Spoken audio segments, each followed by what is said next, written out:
ఇంగ్లీష్లో ఒక ప్రవర్బ్ ఉంది, while heart is full with happiness mouth becomes dumbed అని. మాటలు రావు.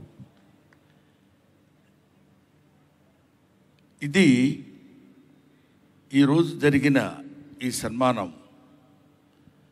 నిజంగా ఊరికే ప్రతి సన్మానం దగ్గరికి వెళ్ళినప్పుడు ఇది నా జీవితంలో నేను మర్చిపోలేనండి, చాలా గొప్ప సన్మానాలు చేశారు అని ప్రతి చోట చెప్పినట్టే చెప్పటం కాదు. This comes from my bottom of my heart. సిన్సియర్గా చెప్తున్నాను. ఎందుకు చెప్తున్నానో దానికి రీజన్ మీకు ఎక్స్ప్లెయిన్ చేస్తాను. ఒకటి, ముందుగా ఆదిశేషగిరిరావు గారికి నేను థ్యాంక్స్ చెప్పాలి. ఆయన క్యాజువల్గా ఎవరైనా అంటారు కదా, ఏమంటే మీరు ఉగాది ఫంక్షన్కి మన క్లబ్కి రావాలి మీరు అన్నాడు ఆయన, అంతే. ఆయన దానికే ఉందండి, బలివాళ్ళు సార్ డెఫినెట్గా వస్తానండి అన్నాను నేను. ఇమీడియట్ రిప్లై కూడా అదే వస్తుంది కదా. ఆ తర్వాత ఇంత భారీ ఎత్తున ఇలా జరుగుతుందని మాత్రం నేను ఊహించలేదు. ఒకటి. నెంబర్ 2, ఈ క్లబ్ పెట్టిన మొదటి రోజుల్లోనే నాకు మెంబర్షిప్ ఉండేది. తర్వాత నేను ఎక్కువ ఇక్కడికి అటెండ్ అవ్వట్లేదని ఏంటో మరి నాకే డౌట్ వచ్చింది. నేను ఉన్నానా అసలు క్లబ్లో లేనేమో అనుకుని కూడా మానేశాను. మానేసి కొన్నాళ్ళు అయిన తర్వాత నేను ఏమంటే మీరు క్లబ్ మెంబర్షిప్ ఉంది కదా, అక్కడ ఏదో ఫంక్షన్ చేసుకోవాలి సార్, మీరు పర్మిషన్ ఇస్తే బాగుంటుందండి అన్నారు. అంటే నేను చెప్తానయ్యా దానికే ఉందని చెప్పాను. ఈయన మొత్తం అంతా లిస్ట్ తీస్తే 3 సంవత్సరాల నుంచి మీరు డబ్బులు కట్టడం లేదంటే అని వచ్చింది. ఓహో, ఇదైతే లాభం లేదురా బాబు అనుకుంటే అప్పుడు మిత్రుడు గోపాలరావు ఉండి, అదేం పర్వాలేదు, దాన్ని ఏదో రకంగా ఆ డబ్బు మీరు మొత్తం కట్టేసేయండి, ఇప్పటికైనా జ్ఞానం తెచ్చుకోండి అన్నట్టు నాకు హితబోధ చేశాడు అతను. ఓహో, అంతకాలం అజ్ఞానంలో ఉన్నాను కదా, నేను కూడా నన్ను సంతరించుకుని ఈ విధంగా ఈరోజు ఇక్కడ సన్మానం జరగడానికి నాంది పలికింది అక్కడ. తర్వాత ఇప్పుడు నేను నా నట జీవితాన్ని గురించి ఆ ఏవి చూస్తున్నప్పుడు, ఇంత షార్ట్ టైంలో ఇవన్నీ ఎలా చేశాడు ఈ కల్చరల్ అసోసియేషన్ వాళ్ళు, ఇంత షార్ట్ టైంలో అంటే పండగలన్నీ వరుస పెట్టి మన కల్చర్, ఇందాక తమ్ముడు తలసాని శ్రీనివాస్ యాదవ్ గారు చెప్పినట్టు, ఈ పండగలు వరుసగా ఇన్ని పండగలు మనకున్నాయి, మనం ఇలా చేసుకుంటాం, పండగల యొక్క పూర్వాపరాలు ఇలా ఉంటాయి, పండగల యొక్క గొప్పతనం ఇలా ఉంటుందని మన హిందూ సంస్కృతిని మనకి తెలియపరిచే విధంగా ఎంత అద్భుతంగా చేశారండి ఈ పసిబిడ్డలు. నిజంగా నేను వాళ్ళకంటే చాలా పెద్దవాడిని కాబట్టి వాళ్ళని హృదయపూర్వకంగా వారిని ఆశీర్వదిస్తున్నాను.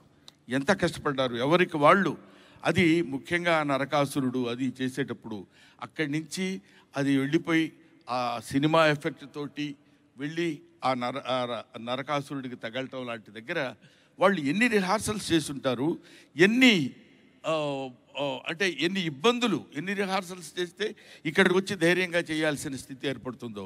ముఖ్యంగా ఆ రకమైనటువంటి కళాకారులందరికీ ఉజ్వలమైన భవిష్యత్తు ఉండాలని ఆ ఏడుకొండల వాడిని నేను మనస్ఫూర్తిగా కోరుకుంటున్నాను. ఒకటి. నెంబర్ 2, మా అమ్మాయి అంటే ఎవరు నమ్మడు, నాకంటే 6 అడుగులు ఎత్తుంది. Udayabhanu best anchor. సర్లేవయ్య నీ గురించి బాగా చెప్పింది కాబట్టి ఈ మాత్రం చెప్పకపోతే ఎలాగా అనుకోవచ్చు మీరు. కానీ ఒక్క విషయం మాత్రం, ఇది రంగస్థల వేదిక, ఇందులో అబద్ధాలు చెప్పడం అంత దుర్మార్గం ఇంకొకటి ఉండదు ఒక కళాకారుడు. కాబట్టి నేను సిన్సియర్గా చెప్పేది ఏంటంటే, మంచి సమయస్ఫూర్తి ఉన్న అమ్మాయి, మంచి భాష తెలిసినటువంటి అమ్మాయి, ఎక్కడ ఏ రకంగా ఏ విధంగా నలుగురిని ఆకట్టుకునే విధంగా మాట్లాడటానికి ప్రయత్నం చేసే అతి తక్కువ మంది యాంకర్స్లో ఉదయభాను ఒకటి. ఇందాక ఆ అమ్మాయి మాట్లాడుతూ నా గురించి బ్రహ్మానందం గారు, నేను ఎన్నో ఇబ్బందుల్లో ఉన్నప్పుడు, సమస్యల్లో ఉన్నప్పుడు ఆయన గురించి, ఆయన సినిమాలు చూసినప్పుడు నేను ఎంతో ధైర్యం తెచ్చుకునేదాన్ని, నా మీద నాకు ధైర్యం వచ్చే విధంగా నేను ఉండేదాన్ని అని చెప్పినప్పుడు, she is like my daughter. ఒక్క విషయం చెప్తున్నా, తండ్రిగా నాకు ఆ బాధ్యత ఉంటుందిగా. ఎంతమంది బిడ్డలు నాకు ఇంతకుముందు మా గురువుగారు త్రివిక్రమ్ శ్రీనివాస్ గారు ఒక మాట అన్నారు, wish me all the best అన్నాను.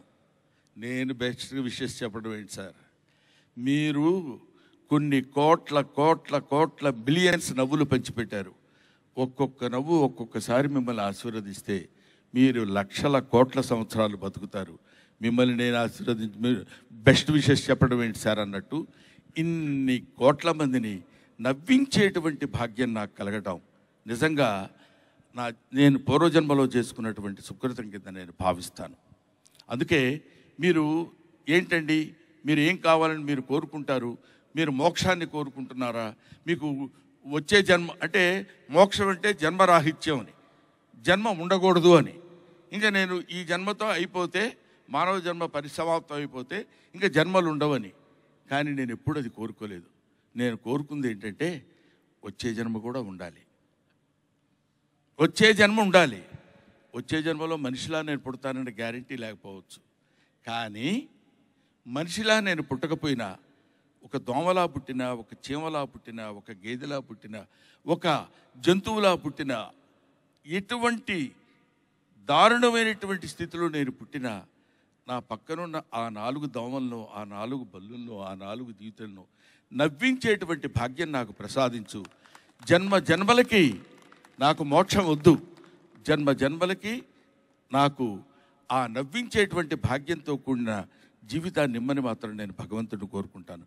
ఎందుకంటే ఇంతమంది మహానుభావుల సమక్షంలో, ఇంతమంది మహామహుల సమక్షంలో నన్ను ప్రత్యేకంగా పిలిచి, ముఖ్యంగా నాకు ఇష్టదైవమైనటువంటి నా వెంకటేశ్వర స్వామి ప్రతిమని నాకు అందజేయాలనేటువంటి ఆలోచన రావడమే నాకు చాలా చాలా చాలా ఆనందంగా ఉంది. ముఖ్యంగా నాకు సన్మాన పత్రం ఇవాళ కొత్త కాదు. ఉత్తేజ్ గారు రాసినటువంటి సన్మాన పత్రం నాకు ఇవాళ, ఆయన ప్రతి బర్త్డేకి నా బర్త్డే నాకు గుర్తుండదు. నేను జనరల్గా జరుపుకోను బర్త్డేలు. ఎందుకంటే మనం పుట్టాము పెద్ద పుడింగిలాగా, మన బర్త్డే ఇది, మనం ఇది చేసాం అది చేసామని ఎందుకు ఫీల్ అవ్వటం? మిగతా వాళ్ళు ఎవడన్నా ఫీల్ అయితే ఓకే అనుకోవచ్చు, అది అతనికి మాత్రం గుర్తుంటుంది. ఉత్తేజ్ ఫోన్ చేసి అన్నయ్య హ్యాపీ బర్త్డే అంటాడు. ఓహో ఇవాళ ఇది కదా అనే నిజంగా కూడా నేను ఇదేమి అతిశయోగా చెప్తున్న మాట కాదు, నిజానికి నేను సిన్సియర్గా ఫీల్ అవుతున్న చెప్పినటువంటి మాటలు. ఎన్నెన్నో రాసిన అవన్నీ ఫైల్ కింద పెట్టుకుని ప్రతి సంవత్సరం తను పంపించేటువంటి బర్త్డే విషెస్ ఈరోజు ఇది ఒక నూతన పుట్టుక. ఆ నూతన పుట్టుకలో వాడు చేయి చేసుకున్నాడు. ఆ చేయి చేసుకున్న విధానం చాలా గంభీరంగా ఉంది. ఇప్పటి వరకు చెవులు మారుమవుతూనే ఉన్నాయి, అంత దెబ్బ కొట్టావు.